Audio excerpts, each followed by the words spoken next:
Are you eating garbage without knowing? That question sounds harsh, but stick with me, because what I mean by garbage is not trash on the curb.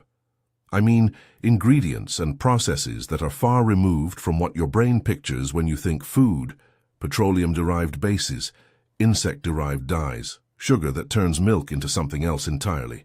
Over the next minutes, I'll pull back the curtain on familiar items in your kitchen and show the factory secrets that might make you pause before your next bite. You'll see why some foods taste the way they do, why they last on shelves for months, and what words on the ingredient list actually mean. If you like behind-the-scenes stuff like this, hit like and subscribe. There's more of these deep dives coming. Let's start where a lot of people would not expect controversy. That innocent can with the smiling cow on it, the condensed milk. Condensed milk looks simple. Milk, maybe a little sugar, and a long shelf life. But in factories, that simplicity gets stretched into a big industrial process. Fresh milk arrives by tanker. It's centrifuged to separate cream and skim fractions, pasteurized to kill bacteria, and then fed into massive evaporators that remove most of the water. This isn't a gentle simmer on a home stove. Think industrial vacuum pans working at scale to rapidly concentrate liters into thick syrup. During this evaporation, sugar is often added, not a tiny sprinkle, but a quantity that changes the product's identity. The sugar acts as a preservative. By locking water activity, it keeps microbes from growing so the milk can stay shelf-stable without refrigeration. The factory secret. Condensed milk often becomes more sugar syrup than milk in terms of composition and function. The result is a product that tastes rich and sweet, yes, but it's also been engineered for durability and transport. That's why it survives long shipping routes and can sit on shelves for months. What does that mean for you? Nutritionally, it's dense in calories and sugar, yet the process also makes condensed milk a stable, safe product in places and situations where refrigeration and fresh supply chains are unreliable. So the trade-off is clear. Shelf life and convenience on one side, concentrated sweetness and reduced dairy character on the other. If you expected pure milk in a small can, the factory version might feel like a different thing altogether. From dairy to chewables, let's talk about chewing gum. History buffs will tell you that gum started as tree sap, mastic resin chewed in various cultures. Today's mainstream gum is a different animal.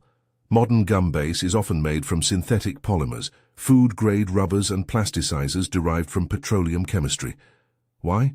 Because these materials give a consistent chew, predictable shelf life, and a texture that doesn't dissolve into a sticky mess. Factories mix gum base with sweeteners, flavorings, softeners, and sometimes corn syrup or sugar. That mass is extruded, rolled, and cut into gum pieces on high-speed lines. So what's the secret? The chewy core, what people call gum base, is usually not natural sap anymore. It's engineered material closer to a food-grade plastic than to tree resin. That phrasing can make people cringe, so it's worth adding context. These ingredients are formulated to meet food safety standards and to be safe for consumption in the quantities present. Still, for someone picturing natural chicle, this is a huge leap. Does that mean gum is bad for you? Not necessarily in small occasional amounts, but the industrial reality explains why gum doesn't break down the way other foods do, and why throwing a wad in a pocket can last longer than the trip home. It also frames questions about environmental impact, both of producing synthetic polymers and of the multitude of discarded gum bits in public spaces. Next up, soda, the classic poster child for ultra-processed drinks. If you read a soda ingredient list, it's almost a chemistry lesson. Carbonated water, sweeteners, flavorings, colorings, acidulants, preservatives, and sometimes emulsifiers. At scale, factories blend huge vats of syrup, concentrated sweetener mixed with flavor compounds, then dilute, chill, carbonate, and package. The syrup often contains high fructose corn syrup or cane sugar, plus concentrated natural and artificial flavors that try to hit a precise, familiar taste every time. Carbonation isn't just bubbles, it's part of the flavor profile, sharp, bright, and masking other notes. The secret here is scale and chemistry. Sodas are engineered to be immediately gratifying, a rush of sugar, a blast of acid, and the sensory thrill of fizz. That combination is not an accident. It's optimized in labs to keep consumers coming back. Is that garbage?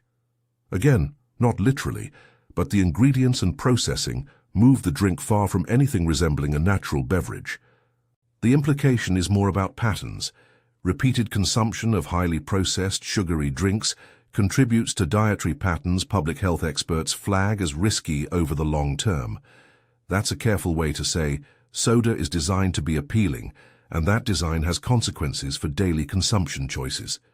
From drinks to treats, candies and mass-market cookies are where industrial coating and coloring show their teeth. Think of a candy with a glossy shell.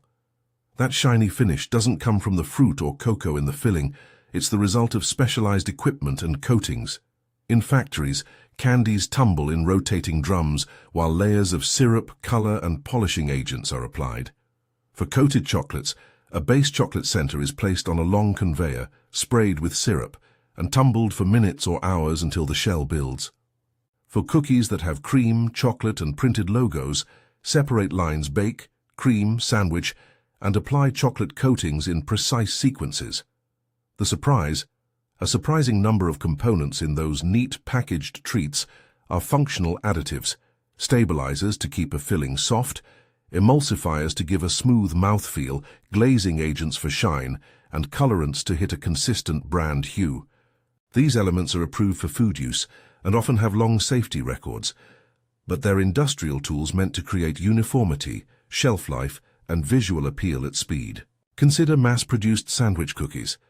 The cream filling is a formulated mix of fats, sugars, and emulsifiers engineered to stay soft and pipe-friendly. The cookie itself may be made to precise moisture and density specs so that it can handle high-speed handling and packaging without crumbling. What you eat is a product of mechanical precision, lots of tiny, invisible engineering choices that prioritize stability and cost efficiency. Okay, now a colorful twist. Red dye.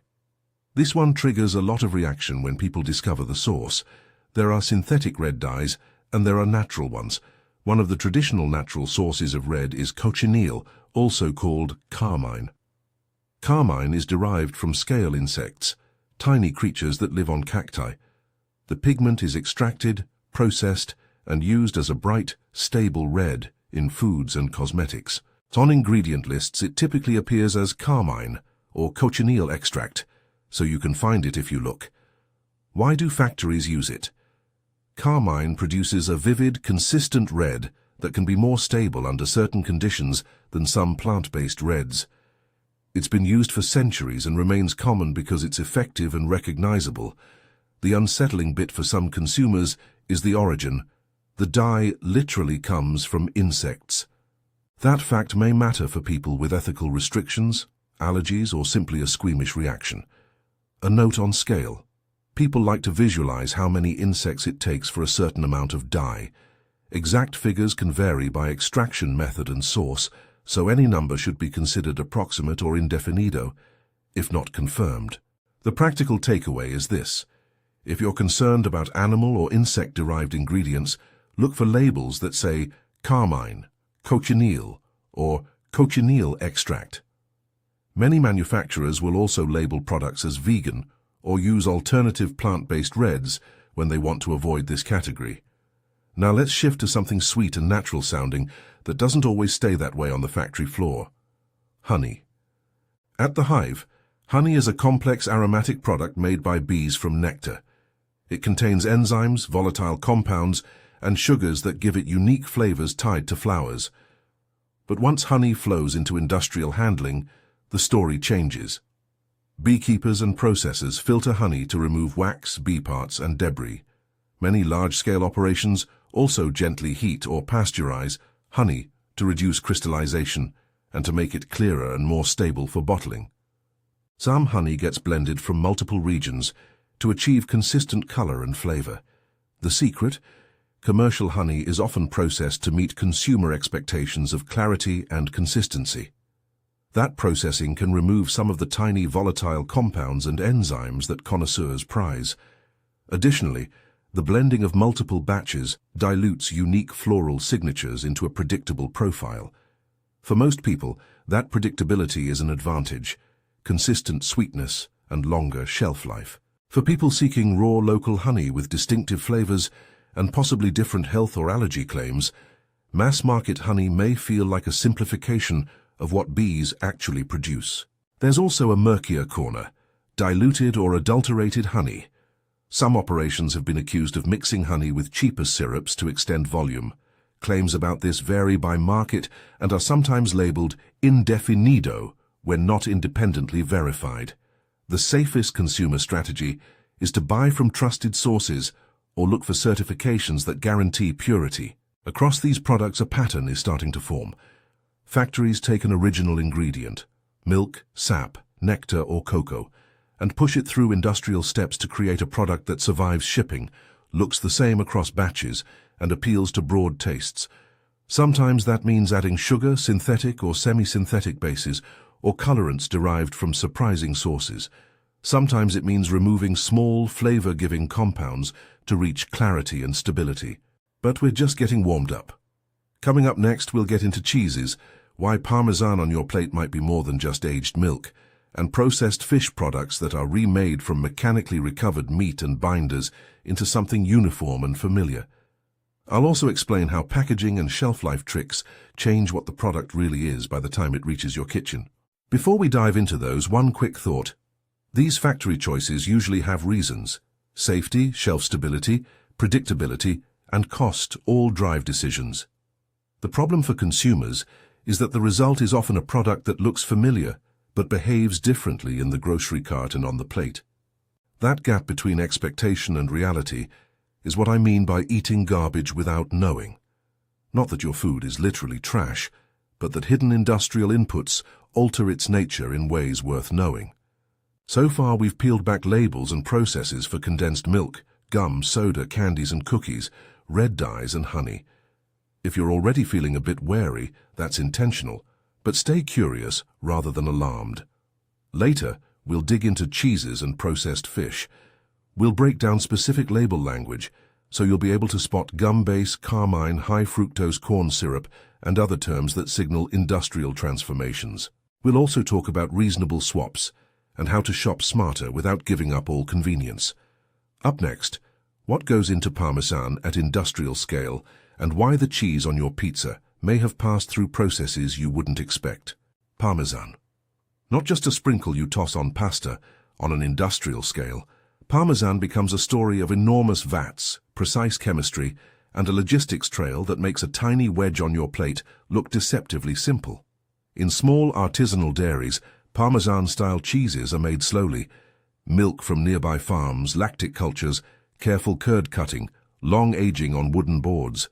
In large factories that supply supermarkets and pizzerias, the aim is consistency, volume, and cost control. Milk comes in by the tanker, often pooled from many farms. It's standardized, fat-adjusted, sometimes blended, to hit target numbers that machines can handle reliably. Cultures and rennet are added to coagulate the milk. Curds are cut and cooked at controlled temperatures, then pressed and brined. The big difference is scale. Wheels are formed in molds sized for industrial aging rooms, and timing is managed to the minute so that each batch meets a mechanical spec for moisture and texture. The factory secret here is not a single ingredient so much as a system. To get cheese that melts and stretches predictably on every slice of pizza, producers design processes to control moisture, salt content, and aging. Some grated or shredded Parmesan blends in stabilizers or anti-caking agents, so the product pours freely and resists clumping in a bag. Pre-shredded cheeses are often treated with small amounts of starches or cellulose to keep shreds separate. These additives are food-grade and widely used, but they're industrial tools that change the product's feel compared with freshly grated cheese. When a label lists cellulose or potato starch, it's not garbage, it's a flow agent. But it's a reminder that the product has been optimized for handling and shelf behavior, not necessarily for culinary purity. There's another angle: imitation or cheese product categories. Some processed cheese products use emulsifiers and vegetable oils to achieve a uniform melt and longer shelf life at a lower cost. They're designed for performance under heat, think fast food pizza, more than for the nuanced flavor of aged dairy. If you expect a complex, nutty aged cheese and you get a predictable melt, that's a factory choice, Not necessarily a safety issue, but it does shift what you're actually eating. Now imagine fish. Not the whole fillet you picture, but a reconstructed slab that started as scraps and trimmings. Many processed fish products, fish sticks, imitation crab, breaded fillets, begin as minced fish paste that's reformed, flavored, coated, and frozen. In commercial operations, mechanical deboning machines separate muscle from frames and skin. The recovered meat is washed to remove fat and connective tissue, then finely ground. From there, binders and stabilizers are often added to create a uniform paste that can be shaped. Fillers like starches or soy protein might be used to control texture and moisture. In some products, transglutaminase, an enzyme sometimes called meat glue, is used to bind pieces into a single slice that looks like a whole fillet. The surprising bit? That neat fish stick may be more of a constructed product than a simple cut of wild-caught fillet. That's not inherently bad. Reworking trimmings reduces waste and makes affordable frozen foods possible, but it does mean the ingredient list can contain words that sound industrial. Mechanically separated, starch, hydrolyzed vegetable protein, sodium tripolyphosphate. These terms indicate processes and additives used for texture, moisture retention, and shelf life. For those paying attention, they also signal that the product's identity has shifted from raw fish to engineered convenience food. Let's hit a few quick ones you probably skim past on a label. Powdered milk derivatives and preservatives. Powdered milk isn't just a pantry convenience, it's an industrial staple. Liquid milk is spray-dried in huge towers where droplets fall through hot air and leave behind fine powder. The process removes water efficiently, creating a product with long shelf life and predictable behavior in baking or reconstitution. Powdered milk can then be fractionated into components, skim solids, whey proteins, that are used in everything from cookies to soups to infant formulas. These milk derivatives are functional. They provide protein, help emulsify fats, and improve texture. Preservatives show up everywhere. Because shelf life matters in global supply chains, ingredients like sodium benzoate, potassium sorbate, or ascorbic acid act to slow microbial growth and oxidative changes. That allows products to travel long distances and sit on shelves without spoiling. Again, these are tools. They're regulated and used in amounts considered safe by food authorities, but they also change the product from something perishable to something engineered for durability. If your goal is fresh flavor and minimal processing, preservatives can feel like part of the factory fingerprint. Packaging plays a huge role in this transformation. Modified atmosphere packaging, where oxygen in a package is replaced by nitrogen or carbon dioxide, keeps products fresh and prevents molds. Aseptic packaging lets liquids be stored shelf-stable without refrigeration. Nitrogen-flushed chips retain crunch. Vacuum-sealed meats last longer. The factory secret? Packaging is part of the recipe. What's inside the bag or can isn't the whole story.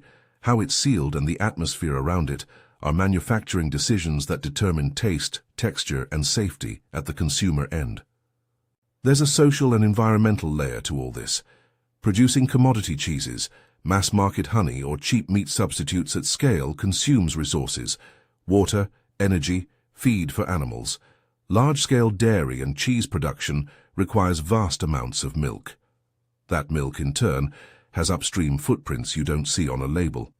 When a product is engineered for a long shelf life and low cost, the system supporting it often relies on efficiencies that carry environmental costs.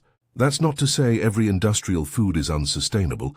Some supply chains actively work to reduce waste and emissions, but it's another reason to look past the package.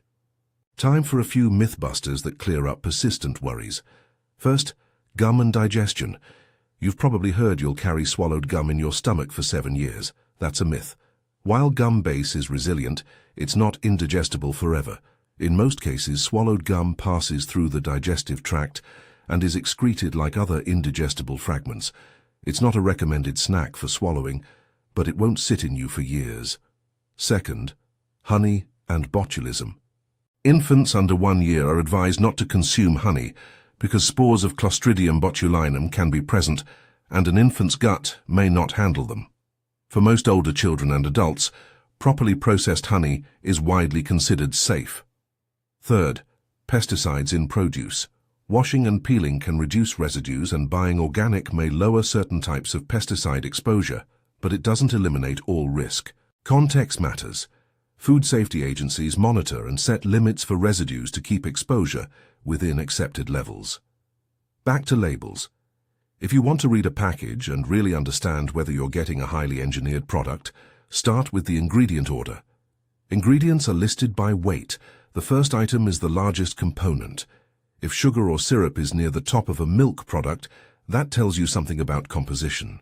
Look for these red flags, red in the figurative sense, that point to heavy processing: high fructose corn syrup, gum base, carmine, carrageenan, modified starch, cellulose, sodium benzoate, partially hydrogenated, trans fats, though largely phased out in many markets, and long lists of chemical-sounding emulsifiers.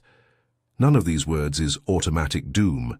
Many are harmless and regulated, but they're the breadcrumbs that reveal an engineering mindset rather than a simple recipe.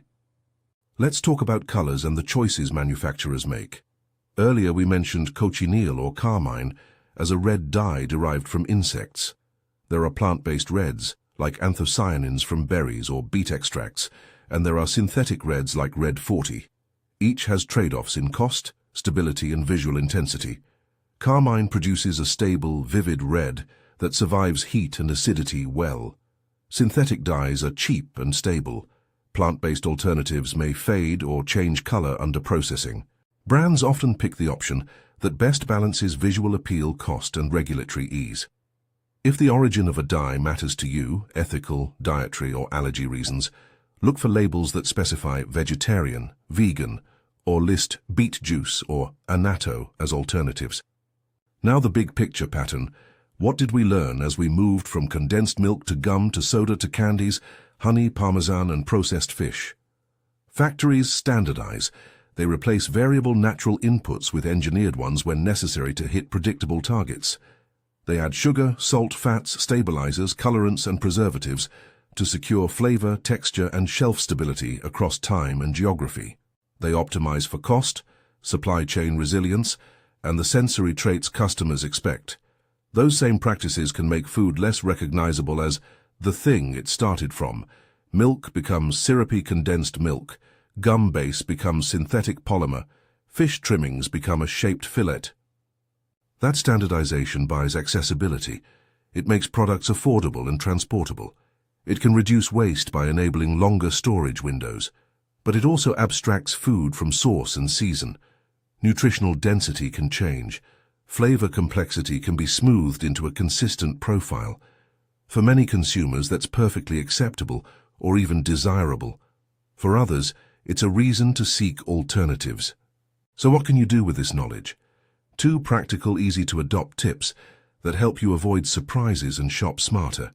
First, read ingredient lists like a detective, not a shopper in a rush.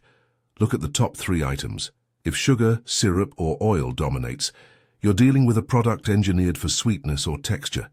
Scan for specific words that matter to you: gum base, carmine, cochineal extract, high fructose corn syrup, partially hydrogenated, if present, mechanically separated. Those flags tell you whether the product has heavy industrial inputs. Second, prefer minimal processing for the foods you care about most. Fresh fruits and vegetables, minimally processed dairy from trusted sources, whole grains, and freshly cooked proteins are less likely to harbor the factory tricks that change identity. If convenience matters, look for minimally processed ready foods, pre-washed greens, cut fruit, plain yogurt. Then add your own flavoring. You don't have to shop exclusively at specialty stores to make better choices. Starting with 1 or 2 swaps a week is manageable.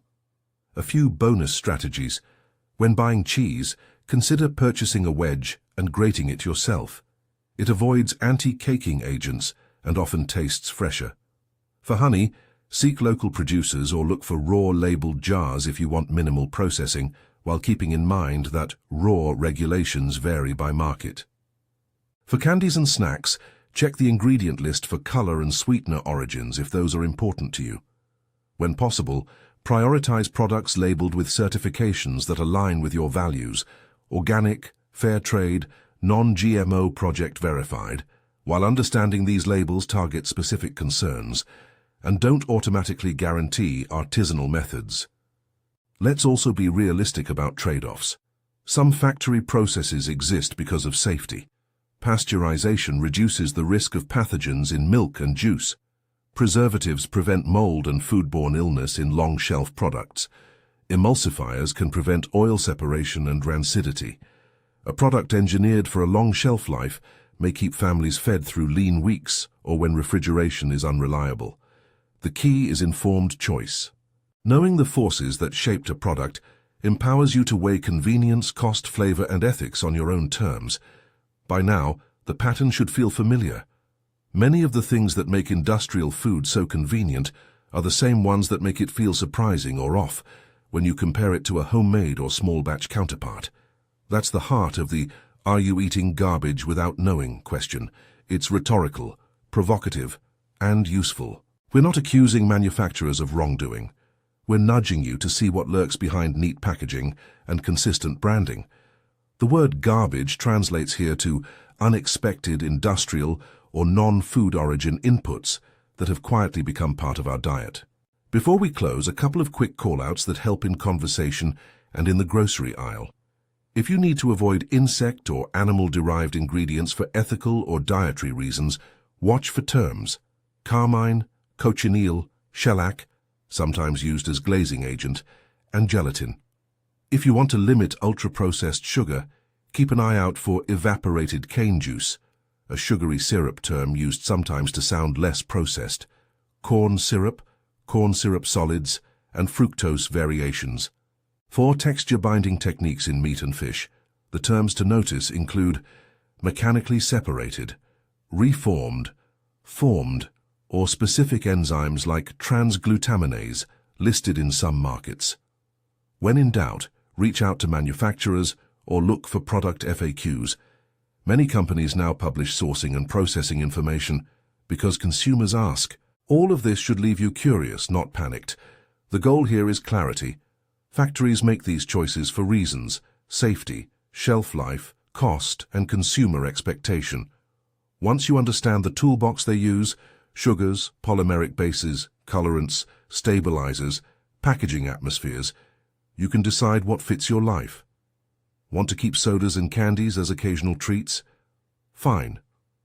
Want to avoid carmine or gum base? Read labels and choose alternatives. Want less ultra-processed food in your home? Start with straightforward swaps: whole fruit instead of fruit-flavored snacks, plain yogurt plus honey instead of pre-flavored tubs, a wedge of real cheese instead of pre-shredded mixes. Which one surprised you most? Was it the idea that gum is closer to a food-grade polymer than tree sap? The fact that some reds come from insects? Or the way powdered milk and preservatives quietly show up in products you'd never suspect? Drop a comment and tell me what made you rethink your pantry. If this dive opened your eyes, hit subscribe so you don't miss the next deep dive where we'll peek into other everyday items, what's behind shelf-stable sauces, instant meals, and the truth about natural flavors. And remember, you may not be eating literal garbage, but with a little label awareness and a few smart swaps, you can avoid surprising industrial inputs and make food choices that match how you want to eat.